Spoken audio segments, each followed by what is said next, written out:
This is the Sixth Man Show, an Orlando Magic podcast, with your hosts, Luke Sylvia and Jonathan Osborne, covering all things Magic basketball. By fans, for fans. Go Magic!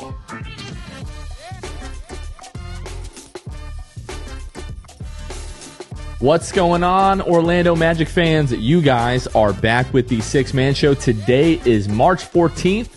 2024. Jonathan Osborne here, as always, joined by my co-host Luke Sylvia for our 400th episode of the Sixth Man Show. Luke, how are we doing? You know, Kevin decided he didn't want to make us shed tears again on a momentous episode like we did for the 5-year anniversary. So we decided that we were just going to get Paolo Banchero on the show for the episode 400. So, you know, really simple. I'd rather do that than cry on camera. So I'm thankful for that, and I know that is why a large amount of you guys are tuning in right now is to hear what our the conversation with Paolo Banchero. So I'm pumped to get into that. Good to get back in the win column. We're flying high again. This game is the game of basketball isn't just a game of runs. The season is a game of runs, and I'm back to feeling good. I love it. Well, yes, we're going to get to the conversation with Paolo Banchero in just a few minutes here. Wanted to touch on a couple of housekeeping items. First of all, the group night that's coming up on March 30th, that Saturday when the Magic take on the Memphis Grizzlies. Been getting a lot of direct messages from people that were able to secure tickets when they were up for sale, and they're asking, hey, how do I know if I'm part of the 60 for the pregame hoops experience? Right now, if you're listening to this, the morning of March 14th, if you have tickets, you are included with that. We made sure the Magic cut it off right at 60. We did that just to make sure that everybody has ample time and is going to have a good experience playing on the floor. So we're really, really excited about that. Now, we are working with the Magic to get some more tickets to sit in the section with us in 118 during the game. So be on the lookout for that. We're hoping to get that up in the next couple of days. If you want to meet us at Jam Hot Chicken before the game, which we'll sort of all hang out and you can eat there if you want to before we head over to the game. And then if you want to sit in the section with the rest of the other, diehard Magic fans, more than welcome to do that. So be on the lookout there. We have a watch party coming up tomorrow, Friday, March 15th. The Magic are taking on the Toronto Raptors in Toronto. We'll be at the Twisted Handle, which is located at 1632 North Mills Avenue. That is a 7:30 tip-off. The watch party is going to get going around 7 o'clock, so make sure that you guys come out for that one. Again, partnering with the Orlando Magic and Michelob Ultra. And again, we'll be at the Twisted Handle, which is located at 1632 North Mills Avenue. We will see you guys there. And the next episode of the Sixth Fan Show is coming up next Thursday, March 21st, when the Magic take on New Orleans Pelicans. So if you want your voice to be heard, like this is us trying to give and share our platform with Magic fans. So if you're going to be at that game against the Pelicans, Ben will be outside of Kia immediately following that game with the camera, his lights. Really, really hard to miss him while you're leaving the arena. So be sure to stop by the Sixth Fan Show and celebrate a win. Then after a loss, whatever happens that night, that is your time to do that. Okay, we're going to get to the Paolo Banchero interview here in just a moment, Luke, but just wanted to tell everybody just sort of how this came about. This is something that we've been hoping to be able to do for quite some time now. Paolo obviously was sick a couple of weeks ago. We tried to do it then, but obviously Paolo needed to heal up and get better and everything like that. So this, Luke, regardless of how long it took, to get this to happen, Paolo Banchero is a very sought after individual. He's number 1 overall pick, all-star here in his second year.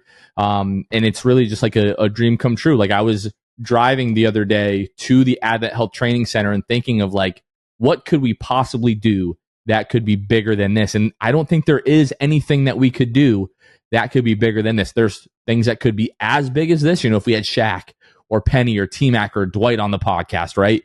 But it does not get any bigger than having Paolo Banchero, join us at least for, a few minutes here on the podcast. And just, we've spent time around him before, at media day and, shoot arounds before games and things like that. But just a super down to earth dude. Really, really cool to get a few minutes with him.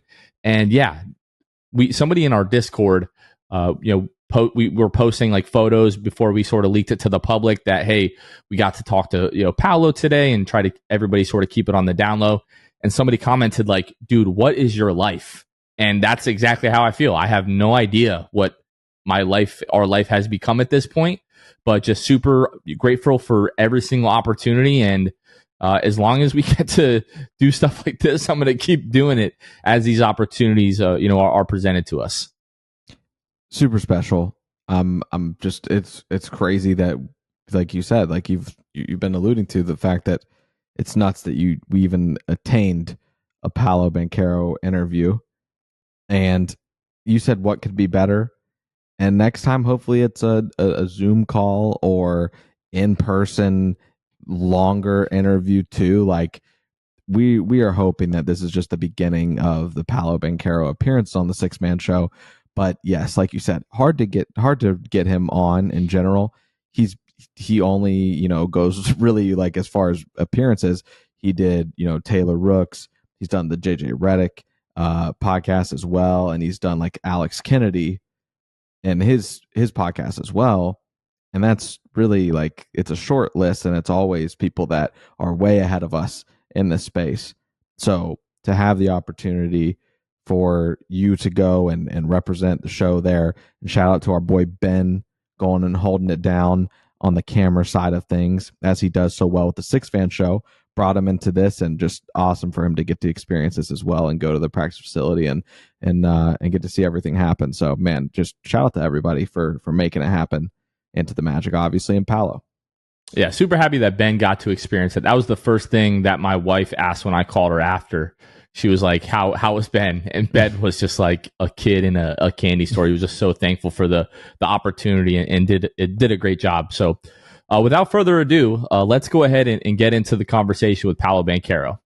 All right, Orlando Magic fans, we are now joined by a very special guest. We're here live in the Advent Health Training Center, here with Paolo Banchero. Paolo, first of all, thank you for taking the time, and how are you doing today? Sir, I'm doing good. Doing well. Awesome. Well, Paolo, I want to take you back to draft night first. You were asked at one point that night if you had a message for Magic fans, and you said, we're going to win. I can't make any promises, but I'm going to give you 110%.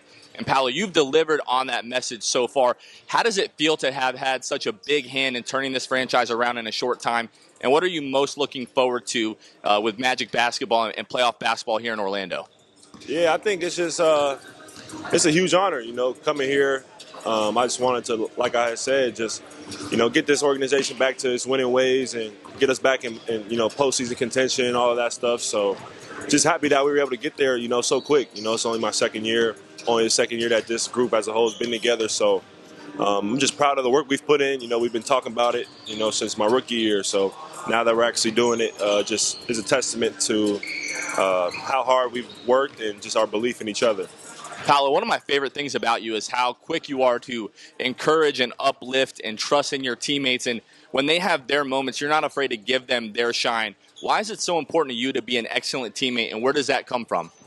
I think it's just very important, one, because you need your team. No one can do anything by themselves, especially in this sport. It takes all 15 and all 5 on the court to win. And, I just always been a believer in uplifting your teammates and making the guys around you better. So, that's what I try and do. I try to, bring my best effort, but also bring the best effort out of my teammates. You seem obsessed, like in the best possible way, with being great. Like, we go back to before the draft, how important it was for you to be the number 1 overall pick, to be the rookie of the year, to be an all-star in your second year. Why is that so important to you, and why does being great drive you? I'm not sure. I think it's just been something since I was young. I've always wanted to be the best. I've just been obsessed with winning since a young age. It's just a great feeling that never gets old. So, no matter what I'm doing or where I'm at, I'm always trying to win. And, coming into the NBA, I think the best players win the most. Paolo, talking about being great, when you look around the history of the league, there are players that are synonymous with franchises. Michael Jordan with the Bulls, Kobe with the Lakers, Dirk with the Mavs. If you continue to track the way that we all believe you can, have you put any thought into the fact that you could be that guy for the Magic franchise, and what would that mean to you? It would mean a lot, just from the aspect of, the Magic drafting me and taking the chance on me to, help turn around their franchise. I don't take that lightly. I'm forever grateful for that. And, like you said, man, we're just going to keep winning and, keep building. And I plan on being here as long as I can be and winning as much as I can. Paolo, you had a message on draft night for Magic fans. What would your message be to Magic fans now? Hopefully they're happy with where we're at. This is just the beginning. I think they have a lot to be excited about, not only this year but in the future. And me and the team and the coaches and everybody is just going to keep building and trying to take it all the way to the top. Paolo Banchero, appreciate the time, man. Thank you so much. Appreciate it. Good luck the rest of the way. Okay, Luke, you and I have not talked about the interview. So obviously I was very nervous, right? Like I don't get starstruck, a lot like around these players, like, very privileged to be around these guys quite a bit. But this was much more of like a formal setting that I'm used to when we have these conversations with the players. Usually, we take a couple of times, like break the ice, make the guys feel comfortable. We didn't have time for that. I just had to get right into the interview with him. I think that showed a little bit. But yeah, just really, really appreciative again, to the Magic for the opportunity and grateful for Paolo for taking the time. But what did you think? I mean, dude, so I'll go off of kind of what Ben said too. But he was like, dude, Paolo is just massive. Yeah. And that's something we all talk about. Like the closer that you get to Paolo, whether it's at a game, media day, or instances like this, that's your first thing. Like you put him up next to like a normal sized human being and you're like, dude, this guy is ridiculous. And it puts in perspective how gifted he is on the court to move like he does. We hear it said all the time, but when everything is put in perspective like that, he's just massive. And on top of that, like just how well spoken he is, we know that, right? Like it was, a press conference type feel because you were standing. He had just gotten out of a press conference, so he's still in that headspace, but just so well spoken, well thought out. Doesn't say anything crazy because he thinks before he speaks. I think the maturity of him in general is really what came off to me in the interview. Of just at all times, he's maintained, he's composed, and man, just super crazy to see you have the opportunity to do that. And yeah, I mean, for you watching now, having been removed from this, a couple days at this point, for you, what was your takeaway as far as when you watched back that on the interview? No, I mean, how nervous I was. Like he walks up and I just went blank for like a good 30 seconds at the very beginning of it. But what I wanted more than anything, from that interview, like when I started to workshop, like the questions I was going to ask, the first thing that came to mind was like, hey, like, yes, we've had Shaq and Penny and T-Mac and Dwight. All of those guys at one point have left. And when you compare that to Michael Jordan with the Bulls, Kobe with the Lakers, Dirk with the Mavs, Tim Duncan with the Spurs, even Dwayne Wade to the Heat, as much as I hate to say that, like those guys are synonymous with those franchises. And to hear him say like, that would mean a lot to me. Like this organization drafted me and put their trust in me. And, that means a lot. And I want to be here as long as I can. Like that's what I wanted to hear. I was really, really happy to hear that. And again, just like, I tried to make it clear to him with the way that I formed that question when I asked, like, if things keep going the way, like, if things are going to track the way that we believe they can, because as a fan base, like, shout out to Shaq, maybe doesn't believe that Paolo can take that superstar jump, like he was talking about on his podcast earlier this week. But we believe wholeheartedly, this city and this fan base, that Paolo Banchero can take that leap to be a super duper star in this league, can be one of the very best players in the league, and can take Orlando to heights that it has never seen before in this league and win a title. And just like how much that would mean for this guy to be the one to win a title, to be here, for his entire career, finally, the way that some of those other guys maybe should have been.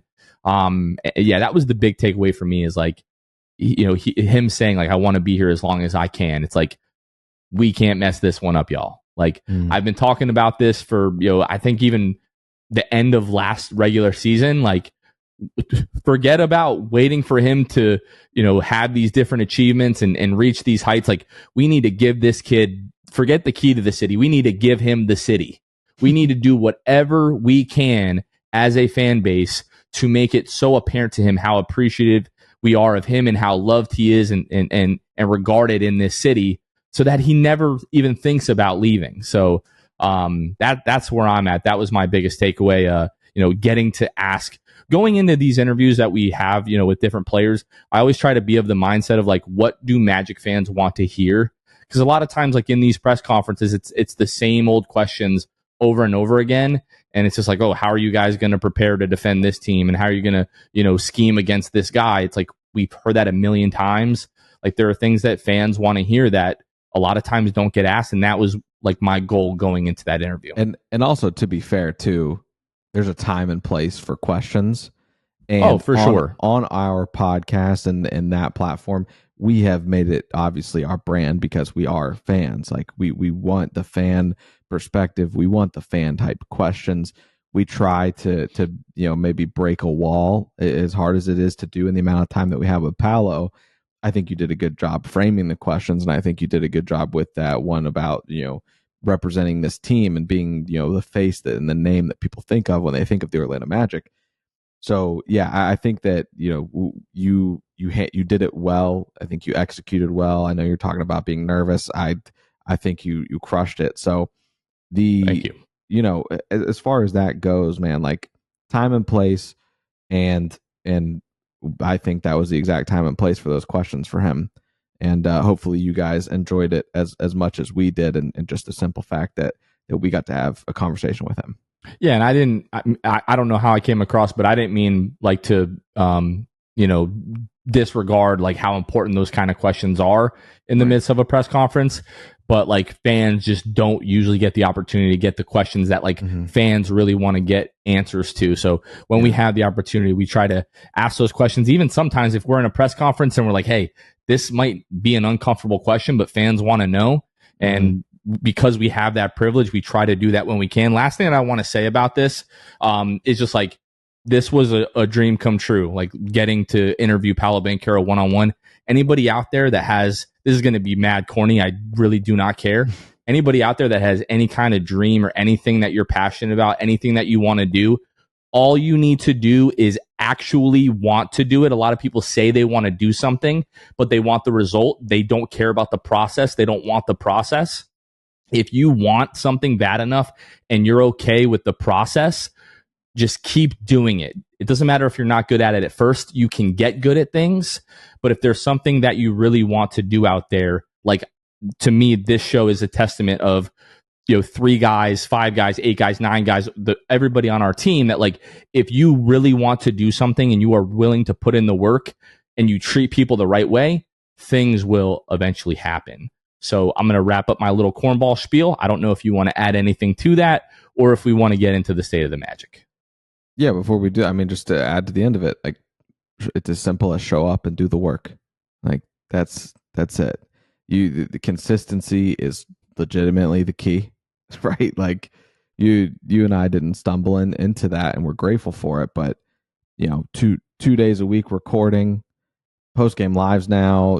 Kevin holding it down, doing that after every game, and not missing a game, and holding to our commitments, treating people the right way. It's all gotten to this point.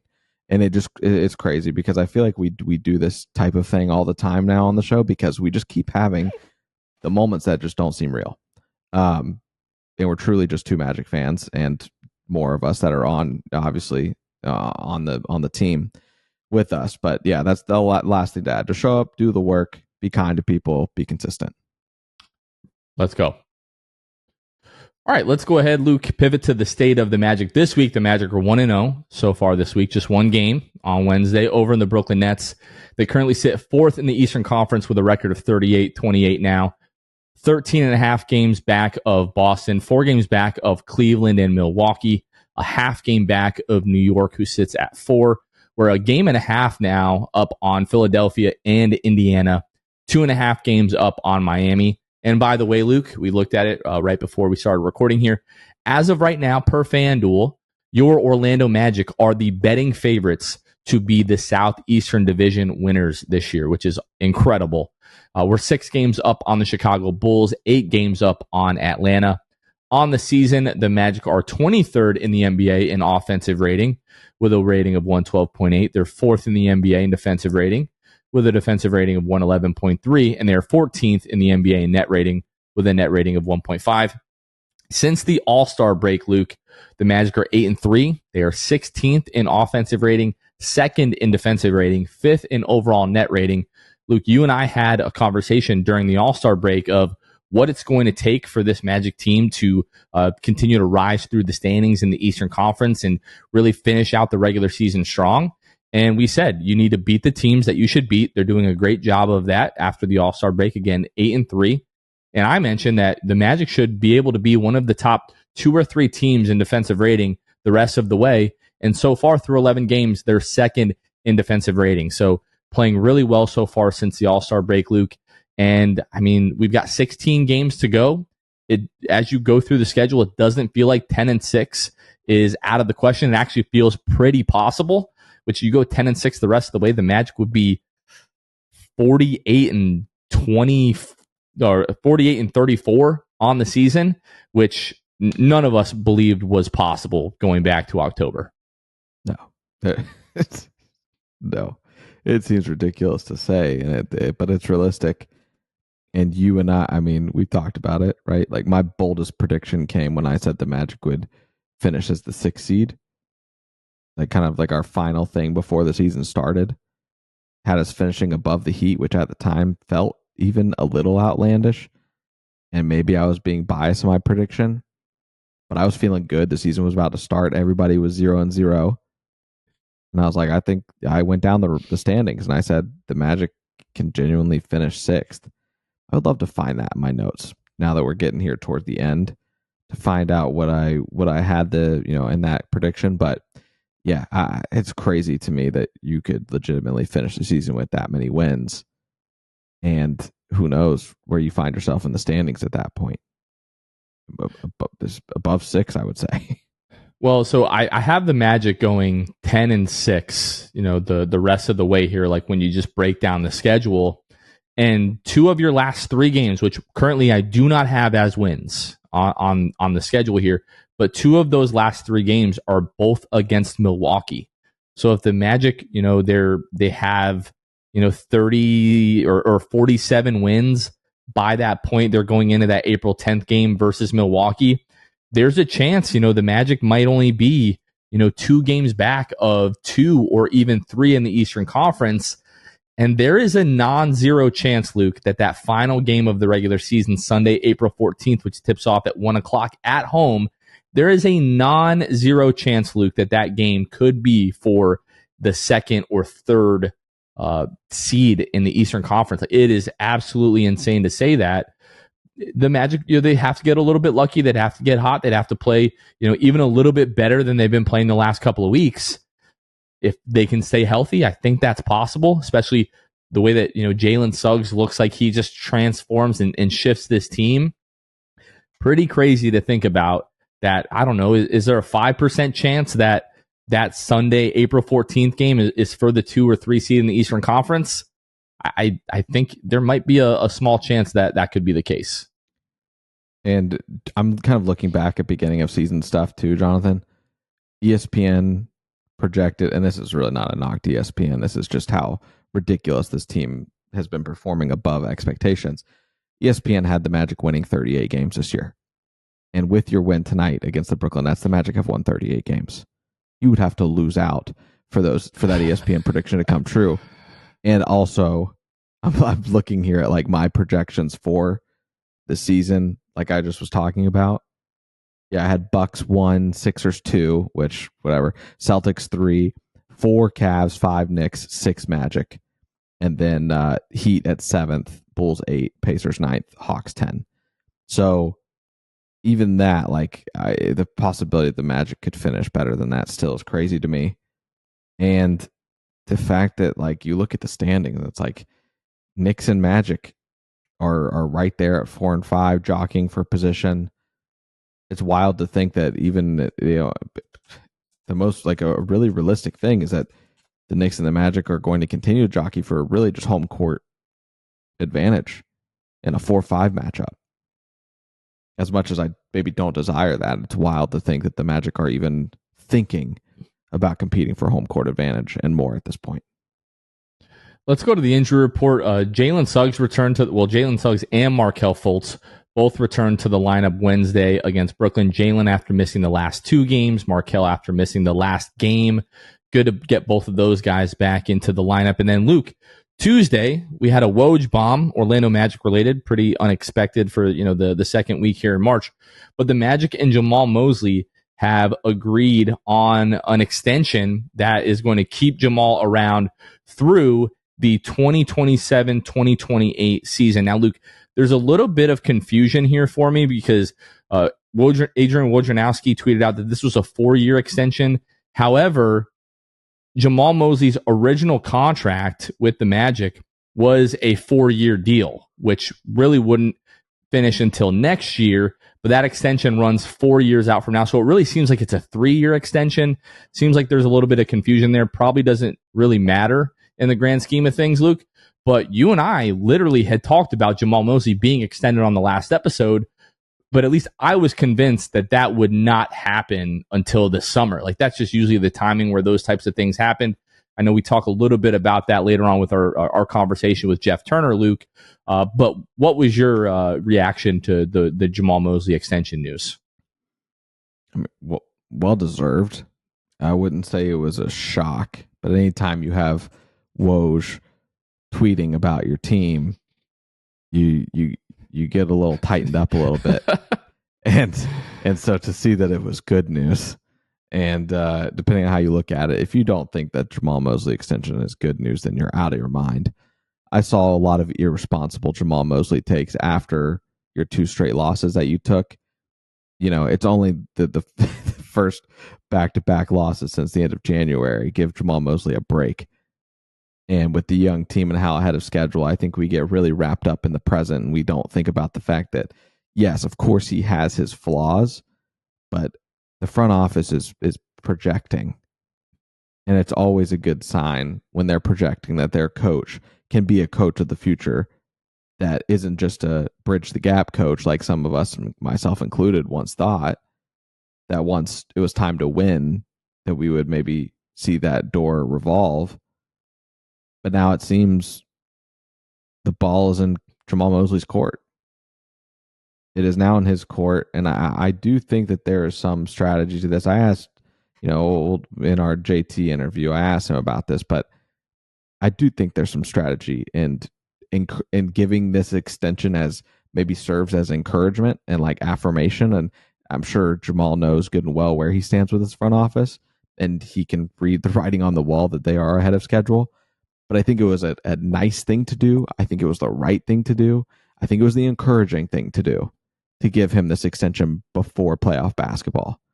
Hey, we're in your corner. We're making this public, right? It's different to encourage in private and affirm in private, but to make it public and encourage and endorse somebody publicly like that. Hey, we're rocking with you till at least this point.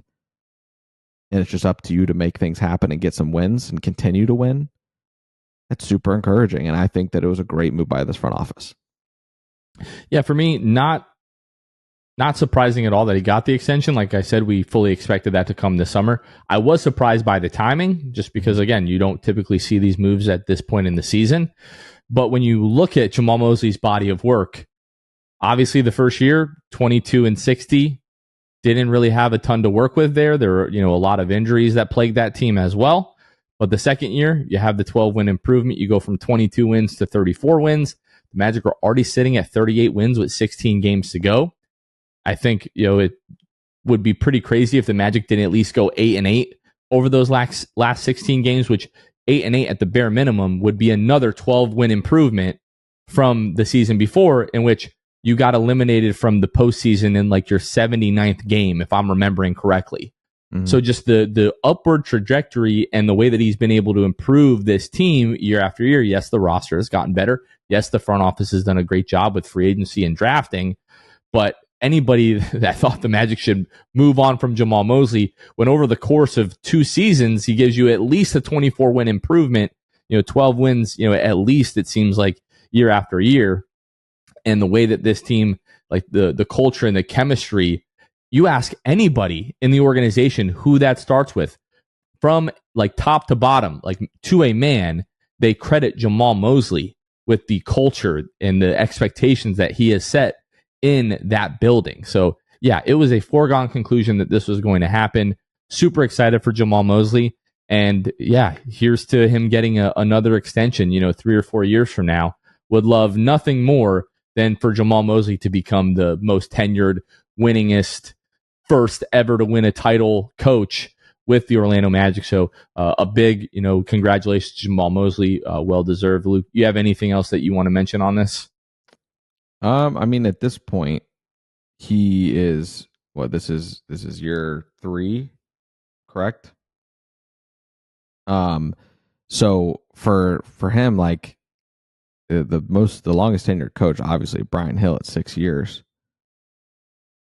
I think there's no reason to think that he can't surpass that. A lot can happen in that amount of years, but at the same time, you're concluding year 3. You're on the right trajectory. That's only 3 more seasons to complete to be there as long as Brian Hill. It is just wild to me that he's already able to be in those conversations of being a longest tenured Magic head coach, and winning a title would absolutely help that, and to become the first. And you think about like him and Stan Van Gundy, like Brian Hill, Stan Van Gundy, like the most revered coaches in Magic history.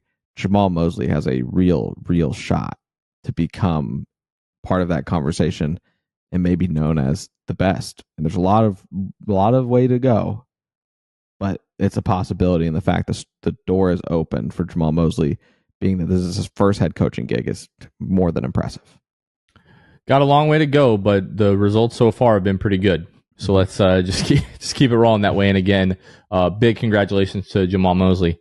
Now, Luke, let's go to tonight's game as we're recording this Wednesday night against the Brooklyn Nets. So obviously you had a big win over the Brooklyn Nets a couple of weeks ago as revenge for them kicking the crap out of you a couple of times early in the season. This was a must win, coming back off of 2 straight really, really ugly losses, Luke. And I personally loved the way that the Magic came out and responded. We're up 33-16 after the first quarter, had that 17-point lead again early in the second quarter. But things got a little bit hairy there. Brooklyn scores 38 points in that second quarter. You're only up 7 heading into the half, but then you outscore Brooklyn 32-23, take a commanding lead going into the fourth quarter. And with I don't know, it felt like 3 or 4 minutes left. Brooklyn was only down 10, 12 points, and Kevin Ollie, the interim head coach for the Brooklyn Nets, just sort of decided to wave the white flag. It felt like a little bit early.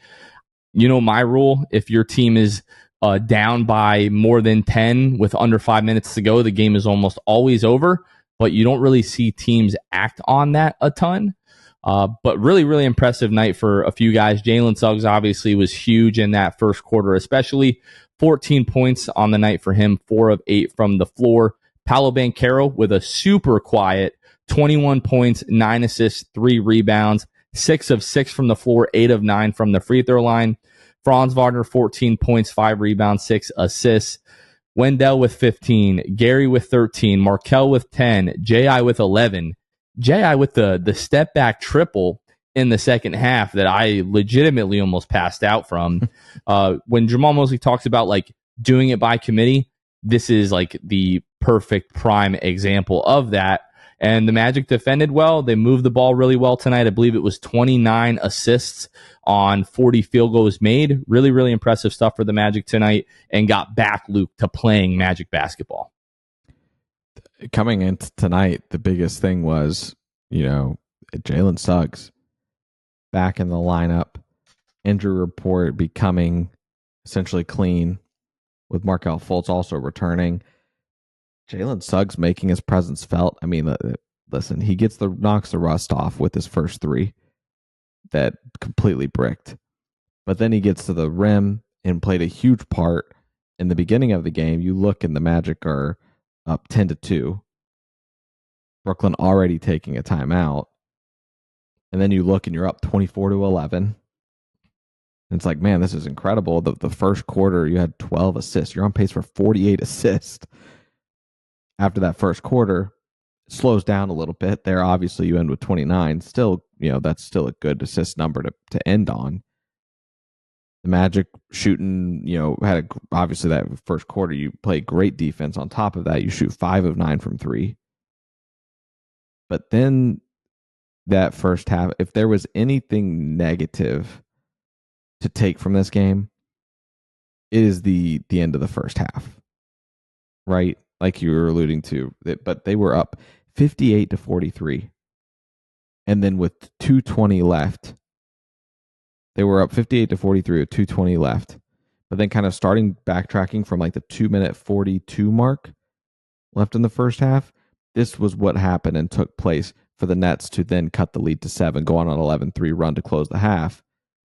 Paolo turnover, Markelle Fultz bad pass, Fultz misses layup, Wendell gets called for traveling, Suggs bad pass, Suggs misses the layup at the buzzer, which whatever, but regardless, you missed a layup to end the half. All of those things played a part in this run by the Nets, and it can't happen.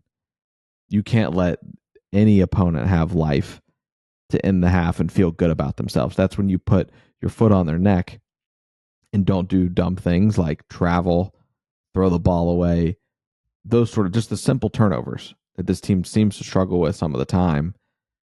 And we just continue talking about like does this team and their habits, how is it going to translate to playoff basketball? That is an example of what can't happen come playoff time. And unfortunately, it did happen, and you put yourself in a spot where we're only up single digits, where a majority of the first half, you were up by double digits. You won the first quarter 33-16. So that was really the only thing tonight that I was like, oh man, that stinks. I mean, the 8 first half turnovers, not awesome by any means. You buckle down in that second half. I think you finished with like 13, 14. I know it'll vary by ESPN or NBA sites, but that was my one critical takeaway. But I mean, Jonathan Isaac, like you said, hitting threes. Jalen Suggs was awesome. Everybody played relatively well. Paolo Banchero, as Wendell Carter alluded to, was setting the table all night. Just kind of picking and choosing his spots, not getting sped up. Playing that distributor role, 9 assists. Could have easily had double digits. Some easy, misses there. But I was proud this team got back in the win column like they did and asserted themselves. This game was not as close as 114-106. Yeah, I feel like I sort of like tweeted this at half is like this game felt like it should have been a 20 point lead at the half, and you're sitting there, it's at 7. And Dante and Jeff were talking about like if you're Orlando, it's like we got to figure out a way to have better closes to the half. And if you're Brooklyn, it's like we played like garbage and we're still only down 7. And you talked about Jonathan Isaac and his shooting.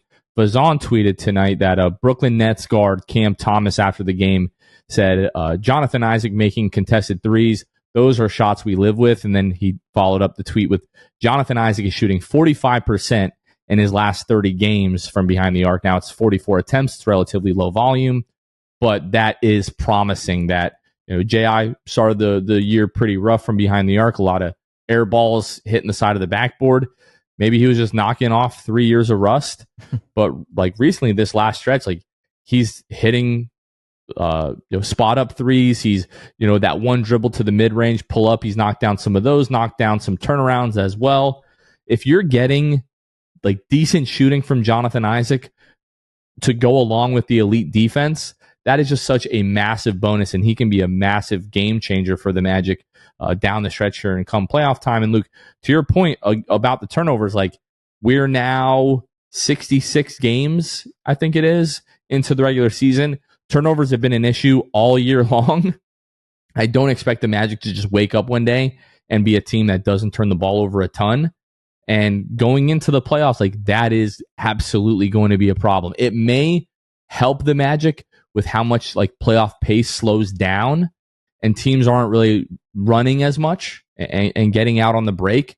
So that may help the Magic a little bit, alleviate some of those turnovers. But I don't know how many like passes we have to see with guys leaving their feet or just like lazy bounce passes that go off of somebody's foot and end up in the other team's hands and they're going the other way.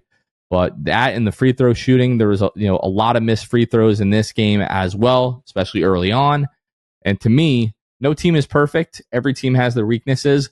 But when it comes to turnovers, free throw shooting, don't even have to mention the 3-point shoot. Like the 3-point shooting, if that's happening, that's really that's a great thing, like it was for the Magic tonight. But the free throw shooting and the turnovers, those seem like the easiest things in the world to sort of clean up, and yet the Magic have struggled with that all year long. But again, to your point, really, really happy that the Magic just got back in the win column. We've been saying this for the last couple of months, but just like win the games that you should.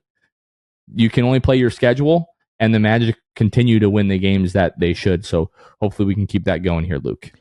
I would love to know the last time that the Magic, and maybe it was recently, and it's slipping my mind, but we know the formula for this team. I'd love to know the last time the Magic get outscored in the paint by 8+ points and still end up winning the game. 114-106 tonight. You're hitting your threes, obviously, thankfully. You shoot 43.8%. Only 32 attempts. I mean, relatively in line with the average. You're crawling up to like 31 territory. Also tonight, when you talk about Jonathan Isaac, it's notable that though he was capped at 20 minutes, and obviously, garbage time plays a little bit of a part in this maybe, but Jonathan Isaac played the most minutes off the bench tonight. Markelle Fultz, 19 minutes. And honestly, I'd go to say garbage time doesn't even matter at that point because Markelle wouldn't have been... I didn't mean for it to come across this way. Markelle Fultz was not going to be playing in the closing minutes anyway. Jonathan Isaac with 20 minutes would have been, regardless of garbage time, the leader in minutes played. Maybe I would venture to say that this might be like the second or third time that's happened this year, just because that one game where he played 23 or 24 minutes, he probably was the leader on the bench in minutes. So, all good signs. Jonathan Isaac hitting shots. Jonathan Isaac playing 20 minutes in a game. Give me 20 JI minutes in a playoff game, and I'll be happy at this point. He was a +9, the best off the bench. So, doing really good things, and 3 of 5 from 3. Across the board, Suggs 4 of 8 from 3. You've said it before as an aside. Jalen Suggs, anytime he shoots a 3 now, especially if he's wide open, I'm like, oh, it's going in. And it does. The stroke looks nice. No pause. And he's knocking them down. It blows me away every game.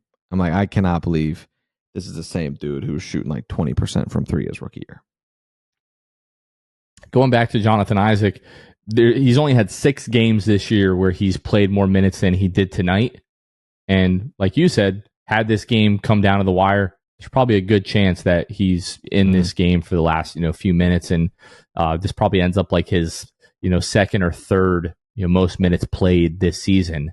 So the fact that he was put into the game so early on, I think you might have mentioned it while we're recording, or were we talking about it before, where Jonathan Isaac mentioned tonight that Jamal Mosley, or maybe that was Kevin before we started recording, Jamal Mosley, I guess, said after the game tonight, or Jonathan Isaac said that Jamal Mosley said that he was going to be playing more minutes at the 5 down the stretch. So all of that tends to point towards Jonathan Isaac ramping up the minutes this time of the year, sort of getting him ready to play, 25 minutes, 27, maybe even 30 minutes going to the playoffs. I don't know that we'll get there, but if you're getting 27 minutes a game from Jonathan Isaac in the playoffs, I like our chances against almost anybody. And one last thing to add is just kind of a nugget. You can see now that the roster is relatively healthy. Jonathan Isaac is playing and ramping up, playing 20 minutes. You can tell if you're paying close attention, Jamal Mosley is gearing up for playoff type rotations and what he wants to do and tinkering. We've talked about that. He's trying new things.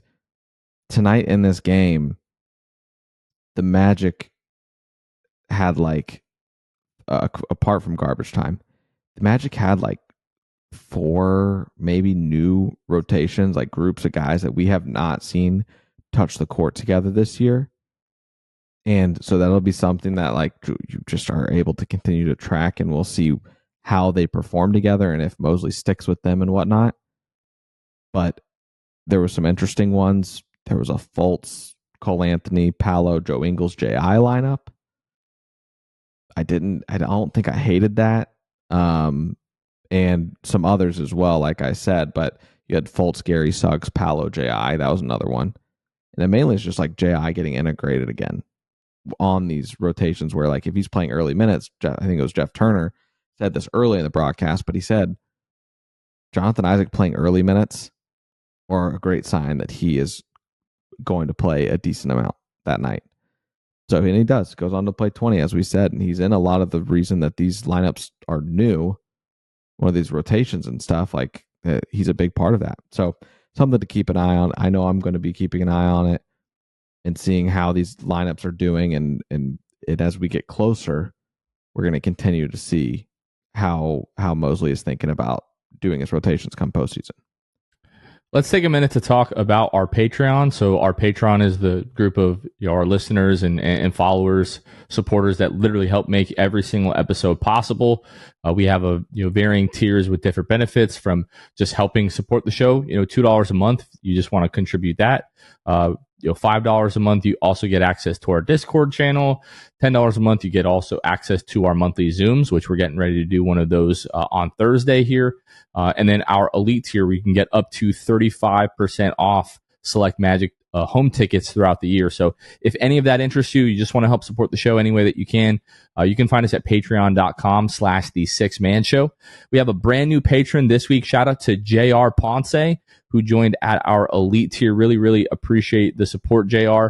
And then, like every episode, we shout out all of our Hall of Fame and elite tier patrons. So we will start with Court Cousins, Drew Gooden, Armin, Carson Tulo, Ellis, Jonathan Borges, normal Magic player history, Gabe Gaines, Wiffle, Michael Martin, Jamel Miller, Michael Salapong, Donkey Punch Dave, Paolo and Francis Warren, Pierre A, Dylan Holden, Mr. Mikey, Eduardo Sanchez, Danimal, Dutto 15, Bobby Skinner, Goody 93, Teddy Sylvia, Eric Lopez, Fuchsia, Bill Fulton, Edmund Lagone, Jose Esquilin, Caleb Pete, Cannibalism Time, Mr. TV, ESPN Really Sucks, Gear 95 Shred, Junior, Baruz, Halfreakin, Shahin 177, Bobby the Dawn, Himlo Ben Himro, Improv 221, Rapist Ron Magic Kid 714, Mysterious Mosley, Victor Cologne, Irish Magic, Mike, Austin Lampy, Random Hustle, Only Franz, Maria, Keith Wallace, Fritz Currency Kev, Bruv Sal, Kason Green, Santi Leon, Kane Eckler, The Distracted, Maud Timsa, Chansu, Tom Gadsden, Dead Air, Richard Tuttle, Jeremiah Quintero, Magic Wire, Debo 1980, Magic Matt, Michael Thompson, Mama Richmond, Next Napa, and JR Ponce. A big thanks to all of our patrons. Again, if you want to join the Patreon, and please do, you can find us at patreon.com/the6man show. Luke, talk to me about Jam. I would love to do that. Jam Hot Chicken is Nashville and LA inspired hot chicken shack, locally owned and operated in Winter Park, specifically at 400 West New England Avenue, Suite 13 in Hannibal Square. It's a really cool outside setup. A lot of like picnic type tables set up throughout the area there outside, able to just hang out, drink your cheer wine. If you like cheer wine, they've got that. Quick plug. Cheer wine's incredible. If you haven't had it, it's in a bottle there at Jam Hot, and it's awesome. So personal favorite of mine and Jonathan's, no doubt. Get yourself that, maybe a Sando, maybe coupled with the fries with the comeback sauce on it. Not enough to be said about Jam Hot Chicken. So go check them out. Follow them at Jam Hot Chicken on all social media. Also, you can go to jamhotchickenfl.com, access the menu, online ordering, playlist, music playlist, and all things Jam Hot. Let them know we sent you. Now, Luke, for what has become a pretty regular segment each quarter of the season, every 20, 21 games or so, Jeff Turner has been really generous with us the last couple of years to sit down and just reflect on what has happened the last quarter of the season, take a look a little bit ahead. This one was one of my favorite conversations that we've had, I should say, with Jeff Turner, especially when he gave his thoughts on what would be like his preferred playoff matchup. I think people are going to have pretty strong opinions one way or the other about that. But let's go ahead and get to our conversation with our good pal, Jeff Turner. All right, Magic fans, we have a very special guest with us. We're making a habit of this, and we absolutely love that. Back for every quarter season check-in here with Jeff Turner. Jeff, how are you, my friend? And welcome back. Thanks for taking the time. No problem. This is, I get all the quarter polls here, I guess, right? We're at the 3/4 poll. Is that where we are? That is where we're at here. All right.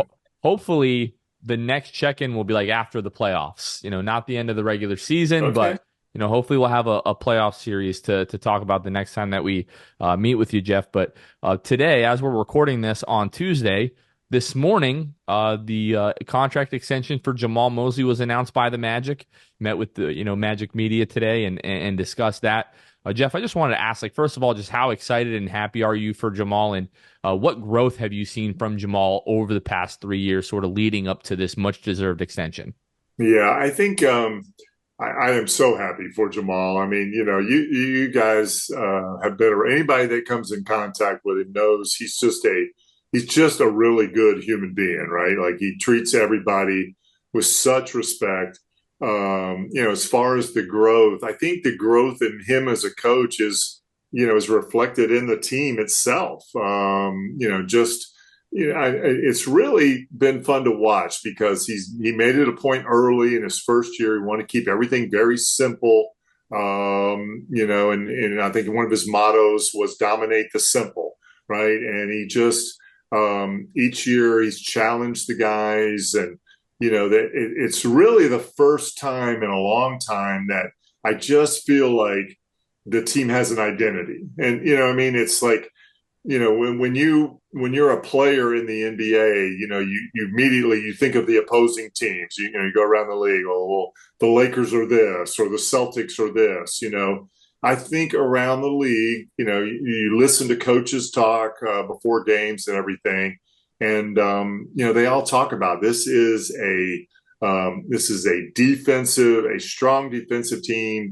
They play with physicality and things like that. Those are characteristics, that are hard, right? Like, it's easy to coach a bunch of guys and say, hey, we're going to run up and down, and we're going to score a lot of points and whatever. But to get guys to buy in to doing all of the hard things really takes a special coach. And I think that, to me, is it's probably overused, but the kids on the team use it all the time. It's like, it's his superpower, right? It's like his ability to communicate with this group of young men and get them to understand what needs to be done and to play for each other. It's just been great. And, I think Jamal would tell you that he has grown as a coach. You watch him on the sideline, he really, whether it's timeouts or substitutions or everything, he's got a better feel for all of that. You can be an assistant coach for a long time. And this was, we used to always laugh. David Still and I would laugh because when Chuck Daly was our head coach and everything, and we sat right there by the coaching bench where he was standing, he would always turn to his, assistants. And, sometimes he'd say, hey, all you geniuses, you guys all want my chair and everything.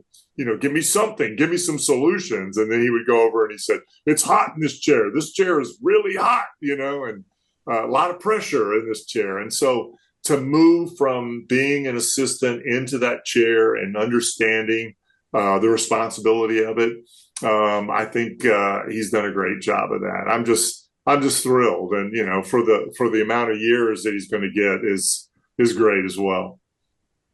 We talk a lot about player contract extensions, but I wouldn't say we focus a lot on coaching contract extensions for the most part. Right.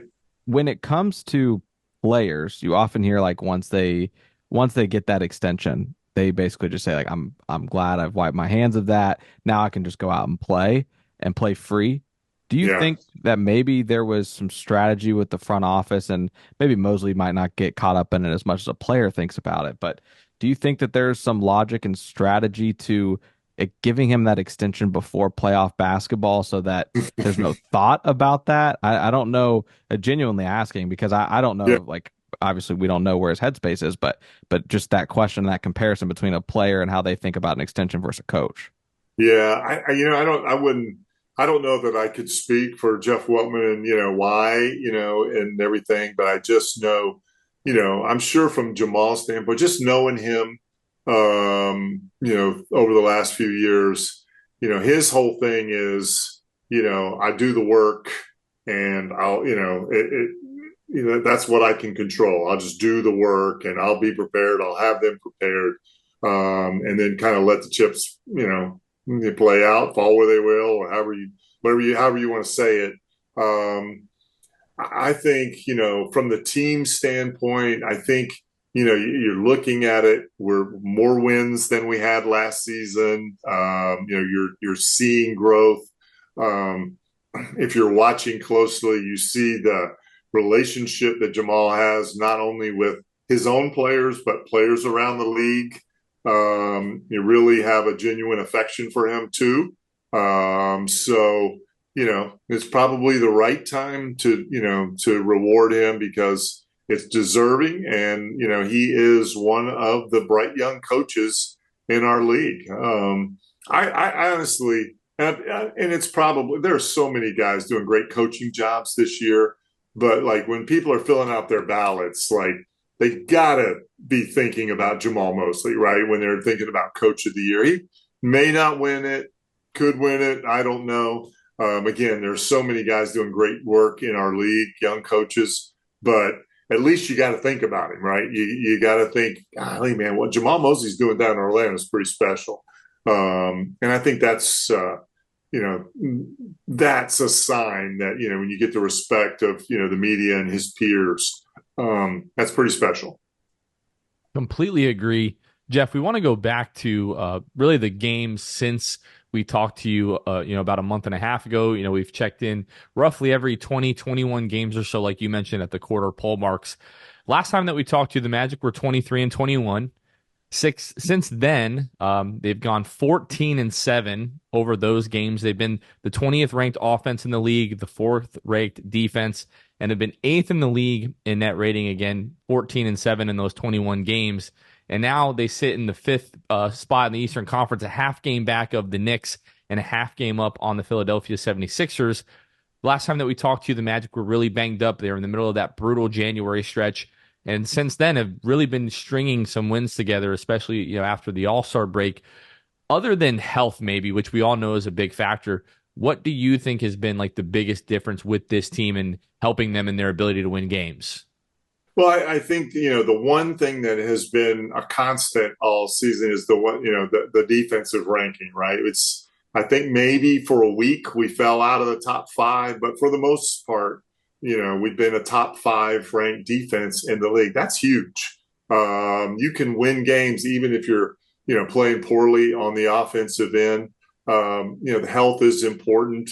And I think the depth of this team, when they are healthy, there's just so many places, that you can go as a coach, where you can, I think we've seen since the All-Star break, we've had guys in and out of the lineup, but for the most part, the bench, right, that second unit has been pretty much intact. Yeah, we've lost Jalen Suggs a little bit. Markelle has been in and out. I think we lost Wendell for a game, but basically what you've seen is Jamal Mosley use that depth that, Goga Batadze get the experience he got in it, rather than move Mo Wagner around out of that second, move Mo Goga into the starting lineup when Wendell, his knee was bothering him, at that guard position when you're resting Gary Harris or when Jalen was hurt, he's really not touching that second unit, and leaving it intact, letting it grow together.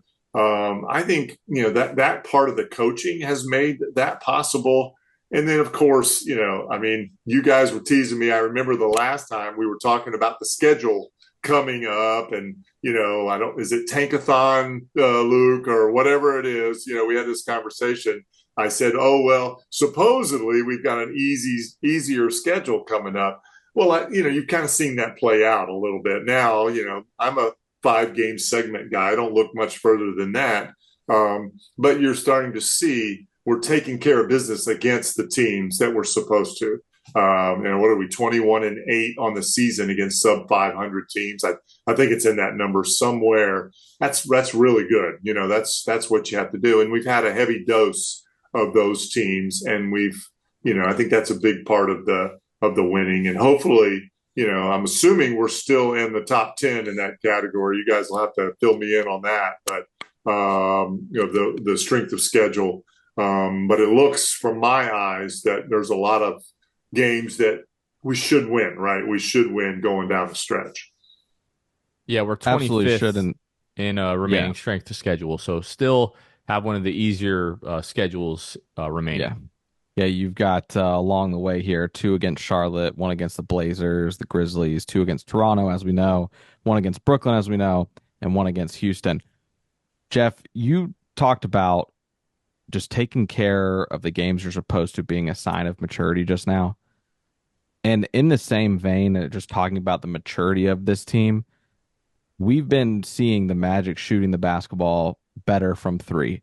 Obviously, you have the outing against New York that we'll forget about and never going to talk about again. But for the most part, and the stats show, the team has been great shooting the basketball compared to what they were doing. Right. But despite that, they're not getting too trigger happy with the threes.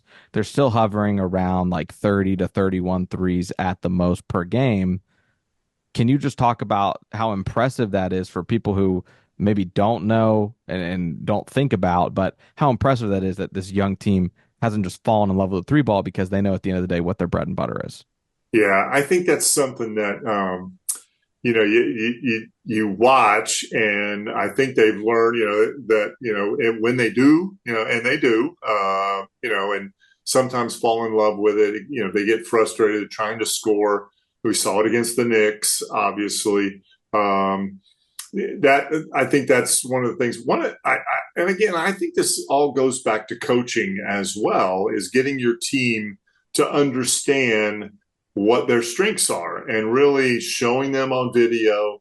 We're not taking a lot of threes, but Luke, as you point out, that percentage is coming up a little bit. And the reason is over and over, you keep talking about your standards and the messaging. And when this team is rolling, when they're knocking down threes, it's not usually coming down off the dribble and pulling up a 3, right? It's because they're moving the ball, they're getting good paint penetration, they're getting into the teeth of the defense, collapsing and kicking it out for wide open set threes. Jalen Suggs has been living off of that.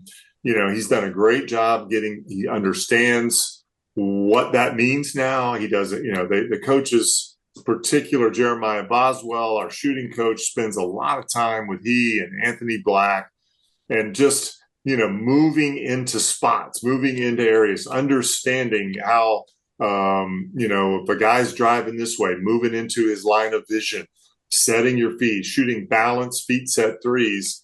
And so I think that constant repetition and that constant messaging is it's important in that maturity, that you're taking the right kind of shots. So I think that's a big part of it. And that being said, and we may talk about this moving forward.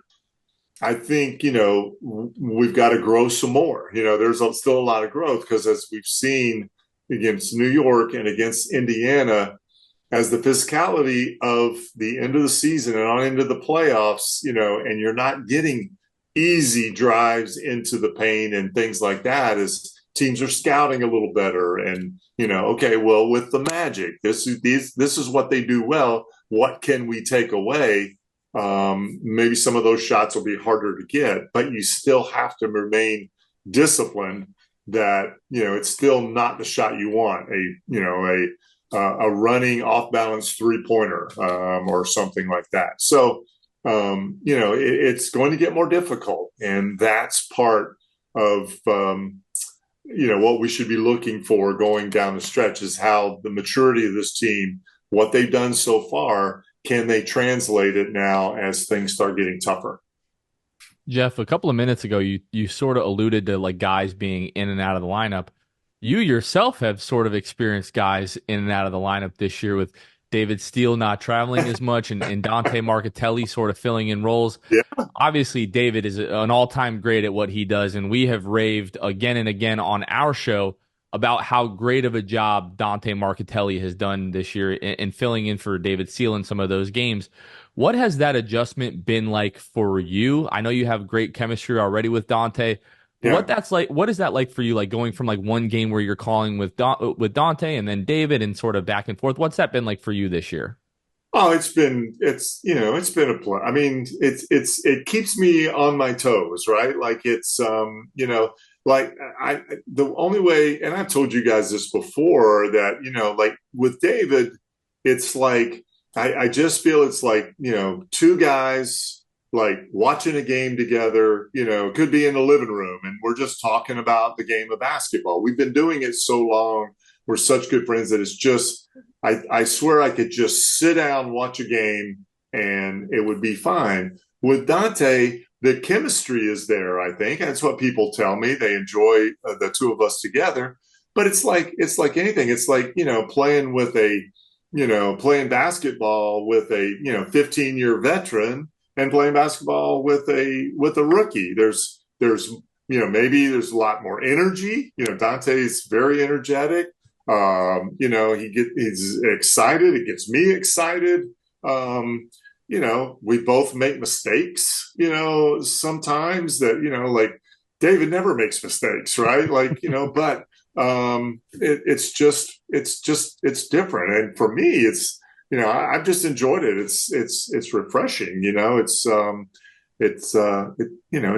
not that you're in a rut, but it's like, it forces you to, Dante forces me to think about the game differently, because he'll just in the middle of he'll ask me a question, and I got to answer it. I got to stay on my toes. So, I think it's been good. I've really enjoyed it. I hope Magic fans have enjoyed it as well. Just a different way of, enjoying the broadcast. So I think that's good. I know, the guy that's Dante's biggest fan is David Steele. David has been very complimentary of Dante and, really thinks he's got a chance to be really good. And so if I'm Dante Marchitelli, that's about as high a praise as I can get. So that's pretty good. I couldn't agree more. Obviously, we all love Dante. Dante's been good to Jonathan and I, and our producer Kevin specifically. So can't say enough good things about him. And excited to see his growth. Like you said, alluded to him as like the rookie. We've seen that with our own rookies on the team. We've seen that with Jamal Mosley. They get better as time goes. The Magic can't seem to help but develop guys well now. But as far as, you talked about this earlier, you're like, I only talk about the game or the schedule and Magic basketball in groups of 5. But I want to kind of fast forward to we're coming up on the postseason. The postseason, we can almost taste it. And I was on a show previewing the Magic Knicks game last week, and they asked me, who are you thinking about as far as matchups? Like, have you thought? I was like, listen, a week ago, I wouldn't have even talked to you about matchups because I've seen things get derailed before, but now I feel comfortable and we can talk about it. All right, look, here we go. Throw it up. For you, Jeff, is there any team that you've thought about that, and playing them, I would love to play these guys? Yeah. Or are there teams that we've played that you're like, I don't even want to play against any of those guys? If the playoffs start today, we play the Knicks. So, right.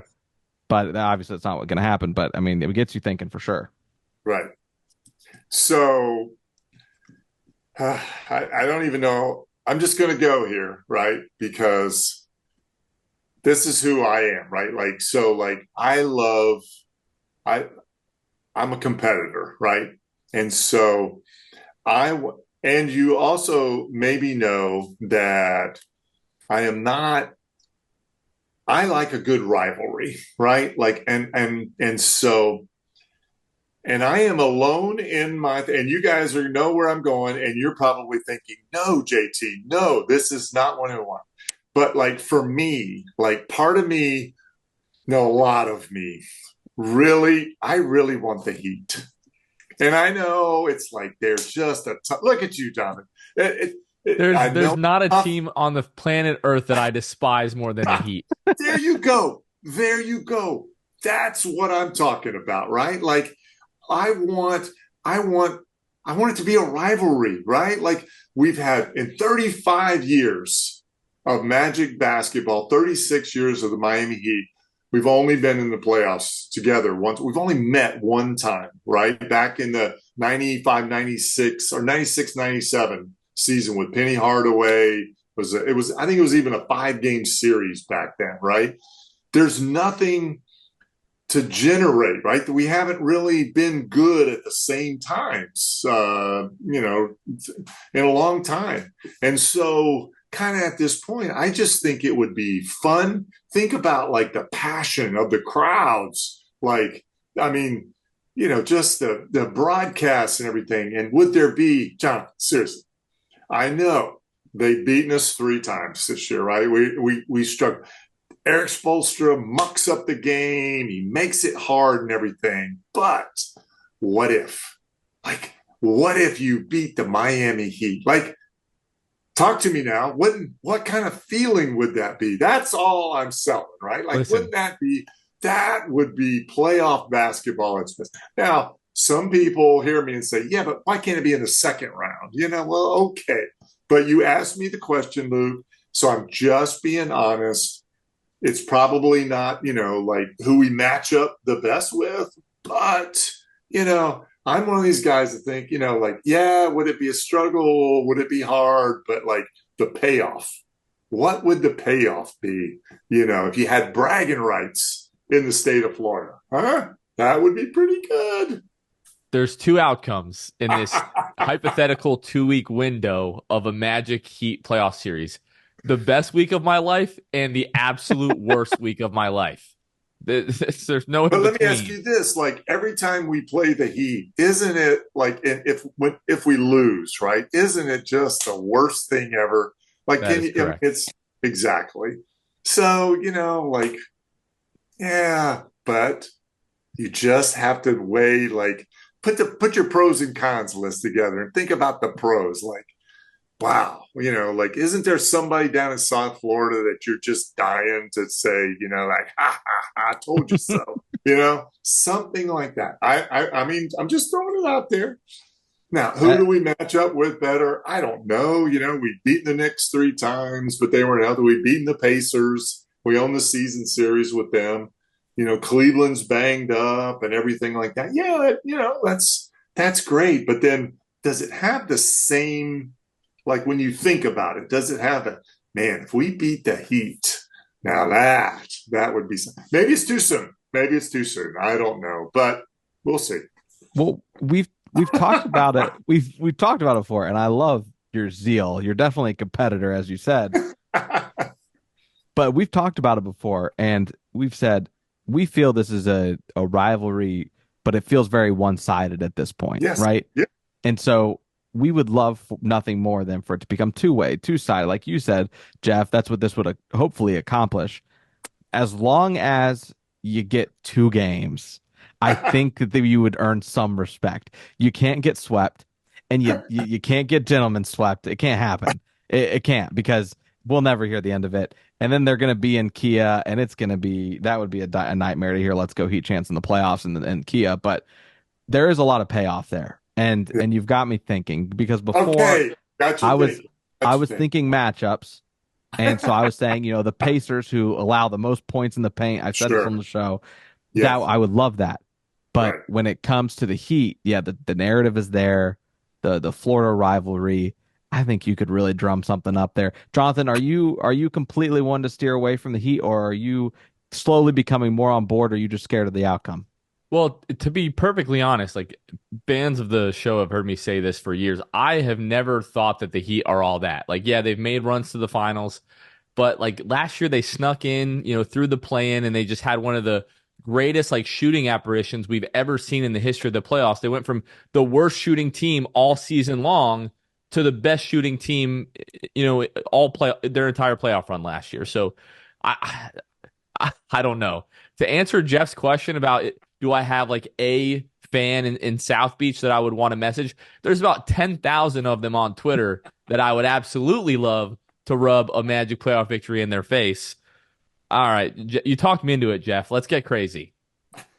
So what's happening is, so like I have said this, I've been posing this just within our little broadcast thing, and I'm not getting a lot of backing, but one of the things that Dante keeps telling me, he's like, man, you keep talking about this, you're going to speak it into existence. And so if it happens, you heard it here first. It's okay. We can do this, right? Like you just, we're a tough crew and everything. But yeah, anyway. But I know where you're coming, Luke. Matchup wise, I look at the Pacers and we do match up well with them. What their strengths and our strengths kind of, bang heads a little bit, but I don't know. Yeah. Now, Jeff, it's the heat for me. If that happens and it doesn't go well, you're obligated to come back on the show to talk about what you spoke into existence and what I'm a little bit rooting for. And, but it'll have already started. The rivalry will be there. You know what I mean? Because, Magic fans, I just want it to get to be where like Magic fans, and I get people, there are some people, and I don't know a lot of their names, but like you could sell, your Magic tickets to your friends that are Heat fans or something like that. But I want it to be where I'll sell them to anybody else, but I will never sell them to a Heat fan. Wouldn't that be nice, where we don't have to hear those chants in Kia Center? That would be, at some point we got to get a little dislike going here. That's and we're not hatred, just dislike. That's all I'm looking for. I'm looking for. I have to add this. So, Jeff, we have a group night coming up. This is a quick plug here. We have a group night coming up March 30th against the Grizzlies, where we've already sold out the tickets, but the Magic are being so kind as to give us on-court access, like at 1 p.m. For 2 hours, right? And there's going to be 60 of us. We're going to split it up, do 10-minute games, whatever. I have a Heat fan in my life who is absolutely one of my best friends, Jeff. I told him about this, and he said, hey, like, what can you do for me? I said, absolutely nothing, because you're a Miami Heat fan. We're not doing that. I have a buddy that's a Knicks fan that was like, hey, if the playoffs come around and we play the Knicks, let's get tickets together. I said, absolutely not. We're not getting tickets together. The competitive nature runs deep.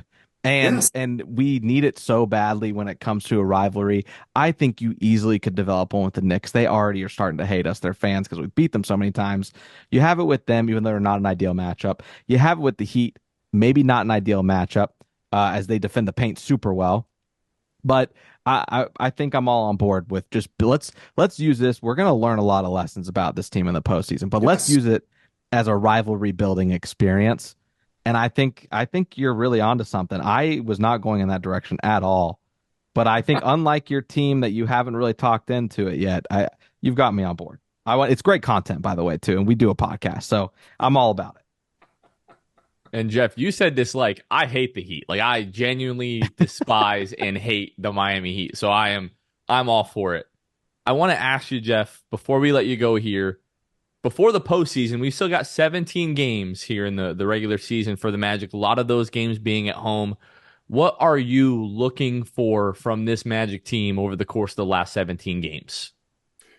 I think, can they, like, it doesn't really, like, we're going to play some teams, obviously that are, at the bottom, and but what happens, I think, in March is particularly the rest of March. We're going to play the Brooklyn Nets team, right? Our next game. And they're still an outside chance. They're right just outside the play-in, right? So they're going to come with everything they have. They're going to be, they're going to have scouted. They're going to try to, they're going to throw different defenses at Paolo and Franz and everything. So I think what I want to see is how this team can adapt, right? And knowing that the game is going to get a little bit more physical. It's, the referees will tell you that, we don't change the calls coming down the stretch and everything. But as you get closer and closer to playoff time, the physicality picks up. They can't call everything. And so they don't. And so that being said, you've got teams, you're the hunted, you're in the fifth spot. You got teams that are below you trying to move up, trying to move you down. We're going to be playing some Western Conference teams, Golden State and Sacramento, the Clippers that are in playoff battles, and every game matters. For me, I want this team to really experience that, but I want to see them make the adjustments and really embrace it. I guess embrace that part of it and just grow from it. I think the Knicks game to me was kind of a wake up call. It gave them a little bit of a young team a test, right? None of these guys, outside of Gary, Joe, I guess Jonathan and Markel have a little bit of playoff experience, but the rest of them not a lot, right? If any. And they need to understand and feel the pressure, feel the expectation, know those things, and they're going to get that. And so for me, I'm looking forward to see how they handle that. I feel very, I told you guys the last time that the goal still should be to finish in the top 6. I feel comfortable in that goal can be met now pretty, with the strength of schedule, the way the team is playing, their health. That's to me should be a given, right? Like you've got to play this out, and that should be your goal, right? You don't want to be in the play-in. And to do that, you're going to have to meet these challenges that are before you. So I think that's going to be fun to watch. I think we totally agree. Jeff Turner, as electric as always. Really, really appreciate this. Now you've got me thinking about playing the Miami Heat in the playoffs. Never thought that I would say that. But Jeff, really, really appreciate the time, man. Thanks so much for everything. All right. I just want an old teammate of mine by the name of Michael Ray Richardson used to always say, scared money can't win. So, embrace it, baby. Don't be afraid of the Miami Heat, the New York Knicks. Embrace it. Let's go. The only way we get there is we got to just embrace it and go for it. The kids nowadays say scared money don't make no money. Okay. It's a little long for me. I like scared money can't win, but that's okay. Appreciate it, Jeff. Thanks so much. Right. Talk to you guys. Jeff Turner, JT, always appreciate him taking the time. He, David, Dante, Kendra, everybody's been doing such a great job this year on the broadcast, and just appreciate Jeff taking the time. Luke, the Miami Heat, man, I cannot get that thought out of my mind, what it would mean to beat the Heat in a playoff series, but also the agony that it would cause me if we were to lose to the Miami Heat in a playoff series. Mm-hmm. I mean, at this point, Heat got to pick it up if they want to play us first round, and if we want to play them first round. Now sitting at the 8th spot, 16 games back of the 1 seed, and obviously 2.5 games back at the Magic. They got to pick it up a little bit. If we want a Magic Heat first round, some things would have to happen for that matchup to happen, especially first round. But there's a lot of inner dialogue for me when it comes to, do I want to play the Heat? Do I really want? Is the reward greater than the risk and maybe likelihood that, like you said, the greatest apparitions of all time when it comes to their 3-point shooting they had last year, going from basically one of the worst to the best, didn't make a whole lot of sense. And it has a lot to do with the Heat and their schematics. And thankfully now you maybe have a little bit of a blueprint for once they get to the playoffs, what they're going to do. And really it's as simple as Jimmy Butler's going to touch the ball more than you've ever seen the difference be between a player that touches the ball in the regular season than to get the most touches in the playoffs. It's truly ridiculous. It takes 8 more shots a game. And now maybe you have a blueprint of how to defend it and stop it. But last year there just was no, really, you hadn't seen it, especially that deep of a run, to the point where you're like, oh, these guys were what he was doing usage wise in the regular season versus the playoffs, and just how ridiculous it was. Hopefully there's a better game plan to stop it, and you don't get caught like the Knicks do, sleeping a little bit and getting knocked out of that second round to the Heat. We'll see. The Heat look like they're trying to do exactly what they did last year in terms of, we're going to try to come through the play-in, and then we're going to upset every team on the way there to the finals.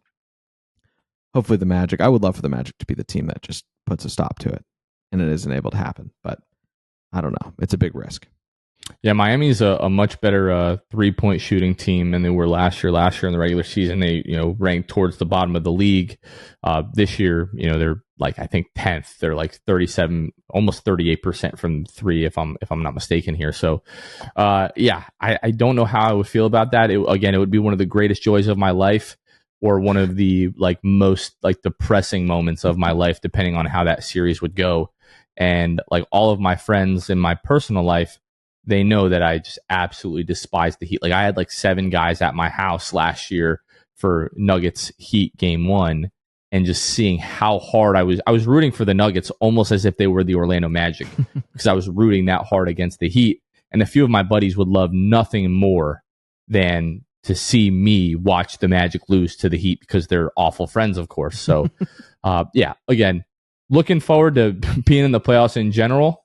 We got 16 more games here to see how everything shakes out. Again, big thank you to Jeff Turner for taking the time here, Luke.